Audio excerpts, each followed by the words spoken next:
Hey everyone, this is Gabe Stefan with Astro Talk, and today in this video I want to talk about my natal chart and how I read certain charts too. So you kind of see how I read a chart and how I interpret it and what I look for in a chart. And so people get an understanding of if they're going to do service through me, they kind of get a feel about how I'm going to approach it. Okay? So I'm going to try my best to approach it in a way where I don't know my chart. I'm going to try to do it that way. But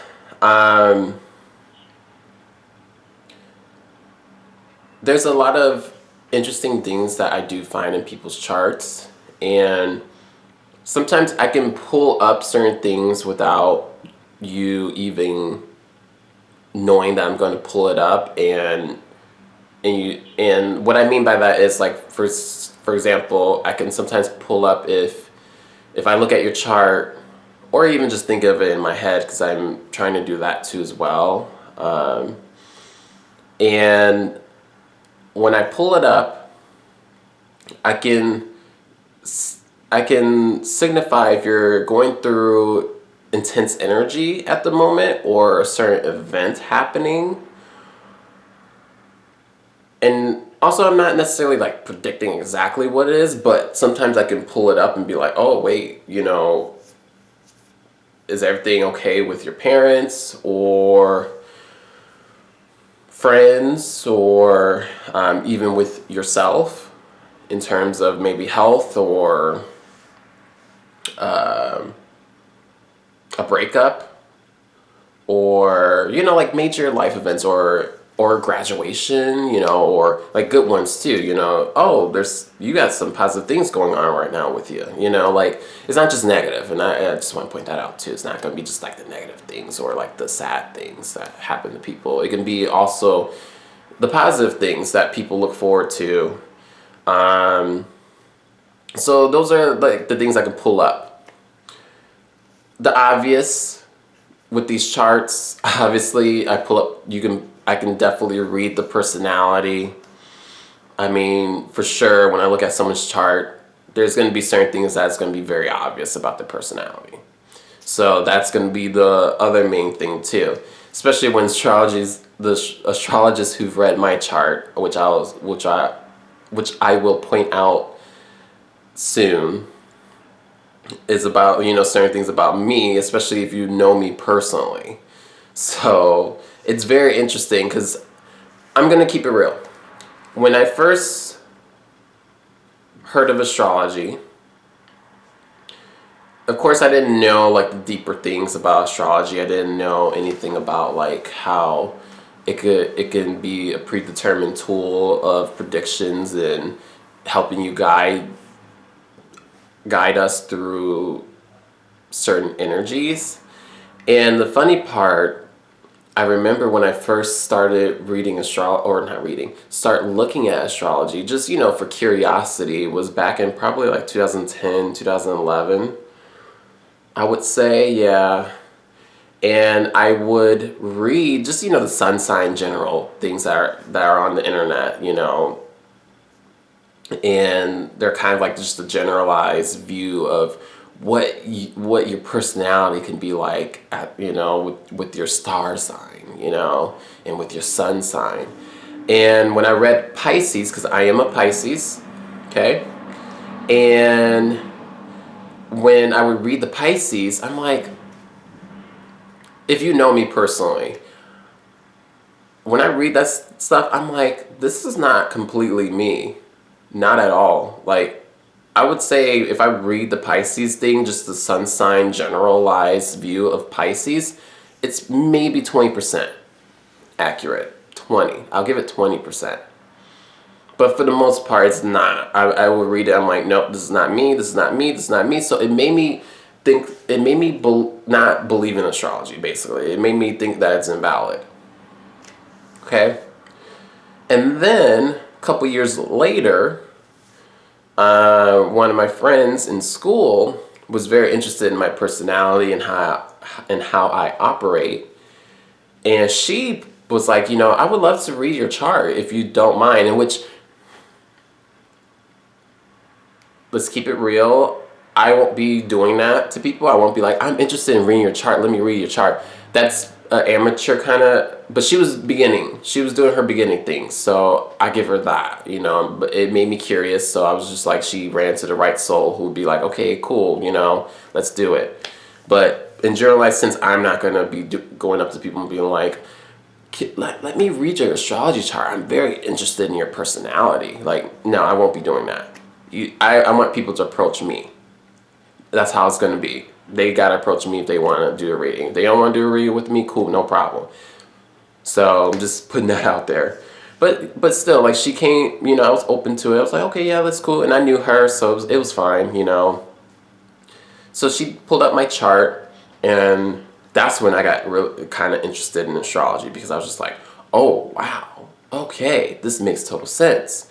Now she's pulling up things where I'm like, that makes sense about my personality. That makes sense about what I want to do in the future, and so forth, so forth. So I'm going to go ahead and show my chart.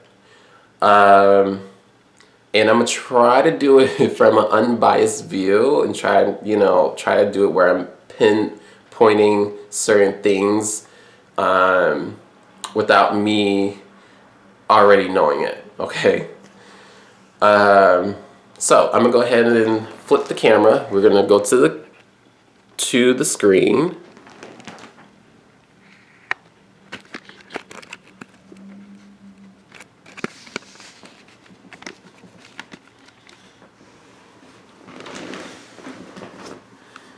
Okay, so I'm gonna show you what makes me, if we want to say that. I know I've posted my chart personally in the stories, but I'm going to post it on my IG too, so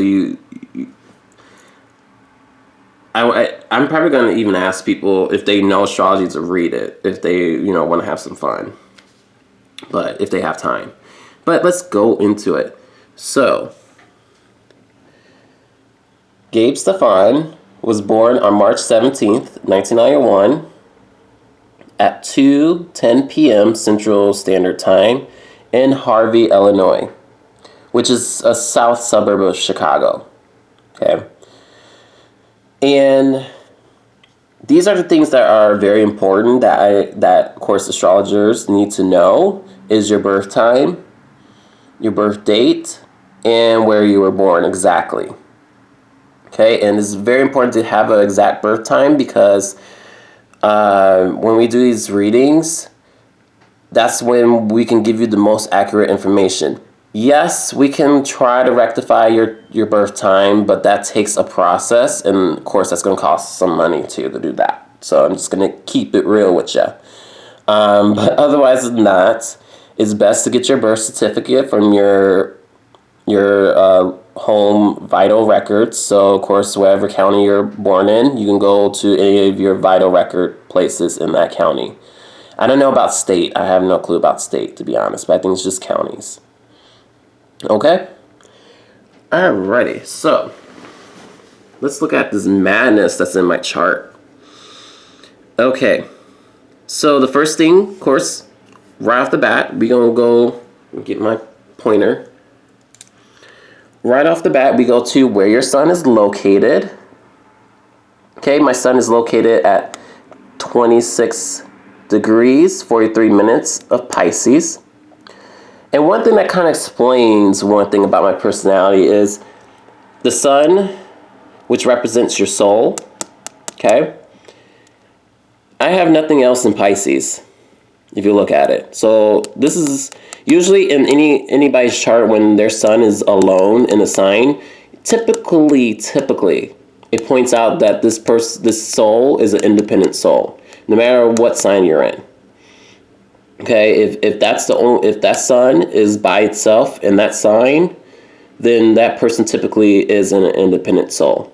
So I'm just going to point that out. Okay. Now, before I go into any other planets, The one thing I do want to point out is, if you notice, is this circle. This is a Western astrology chart, because there is a Eastern astrology too, Vedic astrology. So of course their charts look completely different. They use like a actual chart where it's like squares, and then I forget, it's like I'm gonna learn it one day, because I'm very open to learning Vedic astrology too. But I want to master this first before I learn this Vedic astrology. But it's very interesting too. It has very interesting things about our personalities that I love about it too as well. So, but anyways, as you notice, there is a circle with divided in 12 slices. I like to call it slices so you kind of understand, but they're called houses. So we have, of course, 1, 2, 3, 4, 5, 6, 7, 8, 9, 10, 11, 12. I'm not going to go in details about what each house is about, because I'm not a teacher. This is not about teaching. This is just about how I will read the chart for you, because this is not going to be a teaching video, okay? One day I'll become a teacher, which I'll point out in my chart in a second. Okay, so back to the sun. The sun is located in the 8th slice of the pie. See number 8. And this is the 8th house. So the sun located in the 8th house is a very deep place to have the sun. Our souls do not, I would say our souls do not like to experience, anyone who has a sun in the 8th house does not like to experience life on a mundane, superficial level of life. We're not just going to go through life with, oh, you know, I like to do what everyone else is doing. No, this is a house where if you have a sun in the 8th house, you're going to be definitely want to experience life on a deeper level. You definitely are a type of I would say this, Gabe is definitely a type of person who likes to experience life on a deeper level, likes to read between the lines. This is a very psychic house too as well, because this house is a Scorpio ruled house naturally, even though it's ruled by Pisces, which I'm not going to go too deep into why. Well, you know, if you know what I'm talking about, you'll understand. But it's naturally ruled by Scorpio, so Gabe does get a little bit of Scorpio vibes to his soul as well. This is an area of life that is all about receiving. It's all about debt too as well. So Gabe is probably going to be in some kind of debt in his lifetime. And also it deals with like sharing resources, the occult, or what society considers a cult, cult-like, metaphysics, taxes. Let's see, what else? Death, rebirth.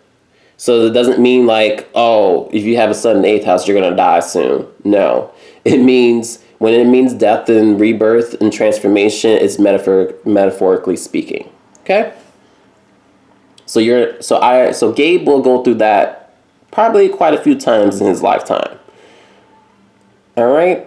Now, before we even go any further, let's look at some sensitive points in this chart.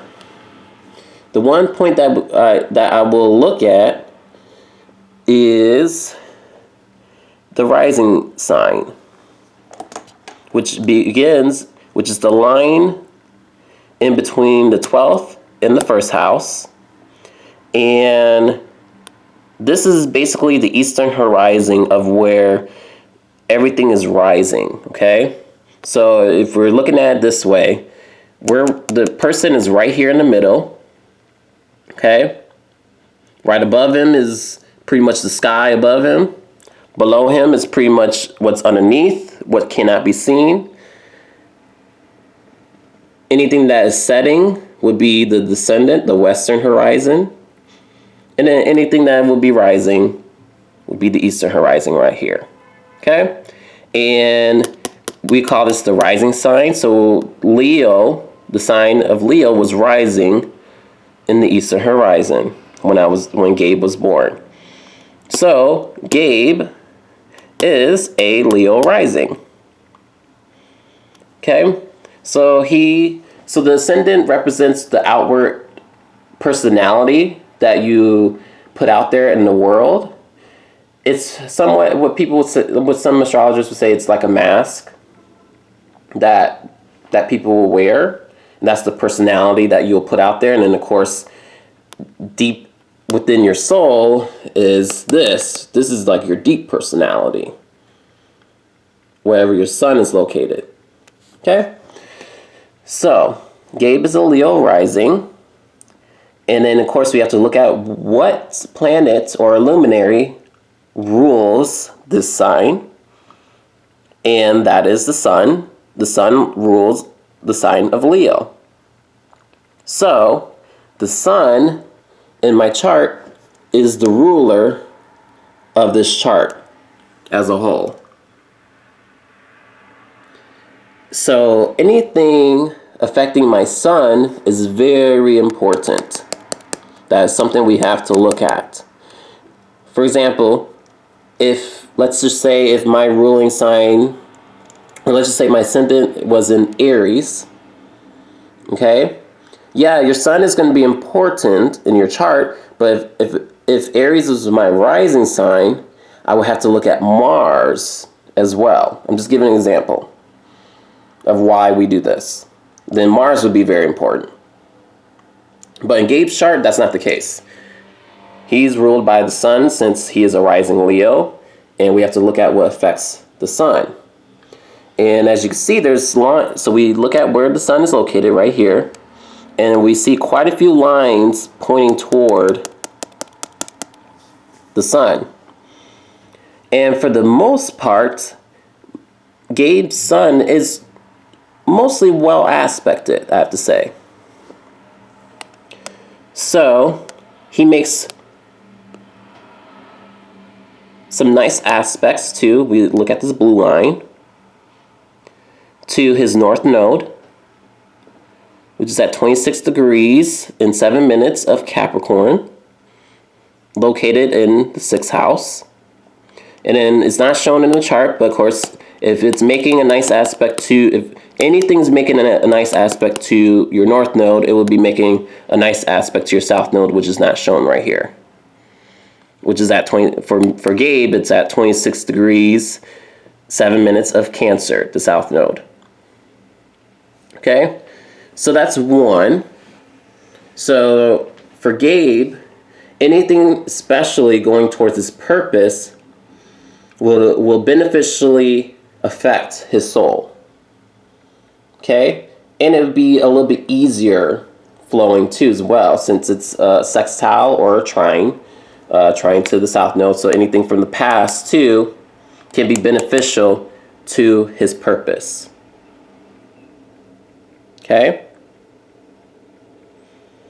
And one thing I want to explain about his purpose real quick, since it's in the 6th house, okay, anything revolving around his daily routines, physical health, enemies too, if he's like, you know, working against their will, basically, also being at service to others, which is very important to Gabe, would be very beneficial to him in this lifetime. Because the nodal axis, the lunar nodes, are very important aspects to think about when it comes to your future and, of course, your past life. Okay, I wish the south node was there so I can, but it's not there. So that's one of the main things that I look towards. And then also, not just that it's in the 6th house, what sign is it in? Oh, it's in Capricorn. So Gabe's north node's in Capricorn. So knowing that, and his south node will be in Cancer,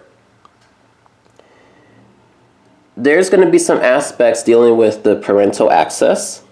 So Capricorn representing the father, Cancer representing the mother. So in some sense, in his past life, he may have been a mother of quite a few children. Okay? And he was living a domestic life and was always nurturing his family and always being involved in affairs that were among his tribe. Okay? He did that in his past life. And then also, since it's in the 12th house, we have to mention that too. It may involved in spirituality. It may involved in being maybe somewhat like a monk, or he may have worked in a hospital in the past. Maybe he was a nurse. That could be possible too. Gabe may have been a nurse in the past. So knowing that, in this lifetime, he's here to be at service to others, but not necessarily being a nurse again. It could be where he's creating his own business, because Capricorn is a CEO. He didn't create his own business in the past. It was pretty much he fell in line and did, what he was doing. But now, at this point, he's here to create his own business, create his own traditions, because we have to look at the ruling planet of this. And before I even mention that, he has to do this with integrity. That's very important. Somewhat at a holistic level, since it's in the 6th house, is a Virgo ruling house. On a holistic level, and it also has to be realistic. Okay? And we have to look at the ruling planet of this North Node, which is Capricorn. And that ruling planet is not too far away, which is Saturn, which is at 4 degrees, 2 minutes of Aquarius. Okay, so today's date is January 22nd, as I'm filming this. And Saturn, where it's located right now in the sky, is actually at 23 degrees, approaching 24 degrees of Capricorn. One thing I would notice, and I would already know, is, oh shit. So Gabe is, how old is Gabe? He is 28 years old. Okay, he'll be 29 since it's 2020. He'll be 29 in March. Oh shit, you have a Saturn return happening. Meaning Saturn is about to return to this exact natal position in his chart. And this is a big thing happening. And this is for anyone who has a Saturn return happening. This is pretty much the mark of adulthood, basically. This is kind of like what Leo King has said. I think he said at one point, when I was watching his videos. I think he said that at one point. It's pretty much where your adulthood basically begins. It is not 18, what society tried to have you believe. It's actually when you have your first Saturn return. That's when you can say, oh, you're a damn adult now. All right? So, knowing that, that's going to be a very important thing that I would know and be like, oh shit, Gabe, you're about to experience your Saturn return soon. So how are you doing right now? What lessons are you learning? Or like in the 6th house, how's your daily work been going? What's been going on with your daily work, physical health? Let's see what else. How you're performing service to others right now. It's an evaluation of what you're doing in this lifetime. And when you're not achieving what you're supposed to do in this lifetime, where Saturn is positioned in your chart, these are roadblocks. Massive roadblocks, massive lessons to learn. And then since it's in the sign of Aquarius, course, when you're growing up, before you're hitting your Saturn return, there's going to be limitations of whatever sign that this Saturn's positioned in. So obviously, this would be limitations of being, progressive in my lifetime, being forward thinking, creating new solutions, especially when it comes to my daily routine and physical health. This is a very important piece to look at. Also, like, what am I doing for the collective? Because Aquarius represents the collective.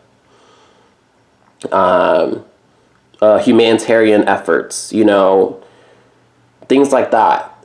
And those are limitations that I have throughout my lifetime. But if I begin to focus on that, Saturn will make sure you get your rewards, especially if you're consistent, because Saturn's about consistency.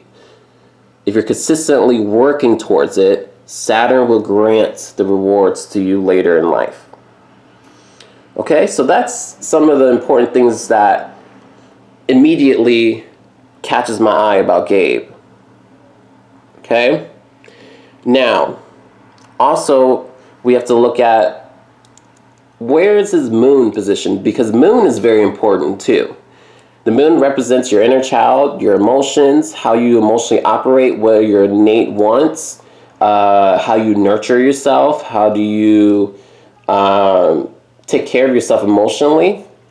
And Gabe's moon, if we look at it, is located in the 9th house and is at 15 degrees, 44 minutes of Aries. This is a very fiery position for the moon. Okay? And also we have to look at the aspects too.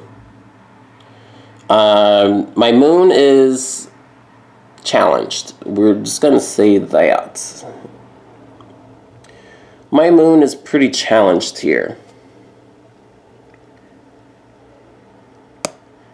My moon makes a couple squares to Uranus at 13 degrees, 23 minutes, and towards Neptune in Capricorn at 28 minutes. So,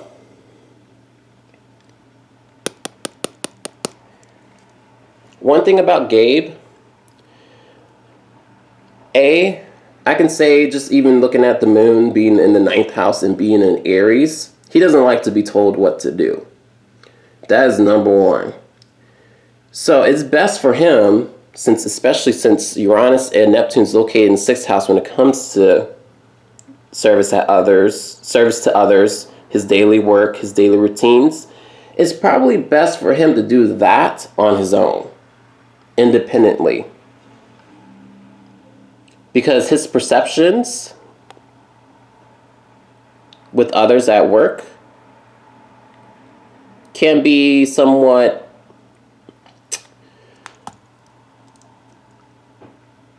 deceiving.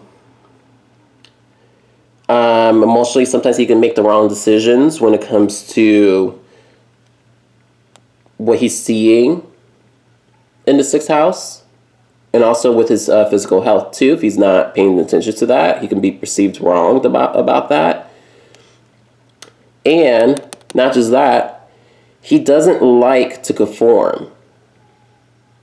So anything that involves conforming is going to challenge his emotions deeply. Especially since he wants to be free out there. He wants to have his own schedule, be experiencing the world at large as well, allowing him to express himself fully. This is very important. And not just that, this moon makes a nice aspect to his ascendant, his rising sign. So that's very important to his personality. So right off the bat, and not just that, his emotions align with his thoughts, since it's conjunct Mercury at 11 degrees, 5 minutes of Aries.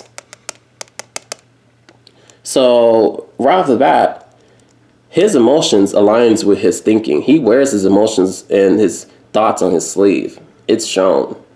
He won't be able to hide that. But it creates good memory. This is a good position when the moon is right on Mercury. This is a good sign of someone has a good cognitive memory, especially of the past, since the moon sometimes represents your childhood. So that as well.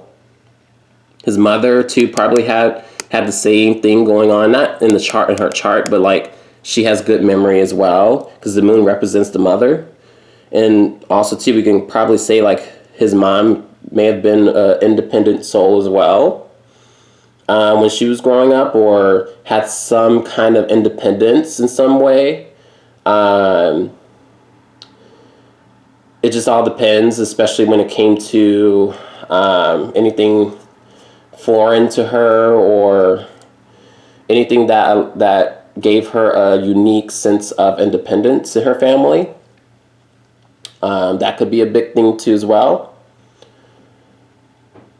So like those are like the main things that I can already see that really affects Gabe a lot. Okay. Now, I have a feeling this video is going to get cut into two because there is a couple other things that I do want to point out about Gabe that are very important and that could be highly affected in his chart when certain planets cross these zones. And one of the things that affected him, that's going to affect him all of his life, because the natal chart represents things that's going to affect you. This is your blueprint of your life. We go back to his Saturn, right? His Saturn at 4 degrees of Aquarius. At this time when he was born, there was a tense opposition from Jupiter at 3 degrees, 48 minutes in Leo, retrograde. Got to point out the retrogrades. So, since he has this opposition, he's always in a battle in his lifetime of being serious and restrictive and focusing on his goals and being on a narrow path, while he's being pulled also to actually be open to new ideas, new experiences, especially going towards creativity and art, and since in 12th house spiritually. He's always in a constant battle between the two. But the one thing to balance, I would suggest to Gabe, to balance this energy out, would be to find a middle ground between these two. So this is something that he will always deal with all of his life. And when planets cross over these points or make certain aspect to these points, both of these are going to activate.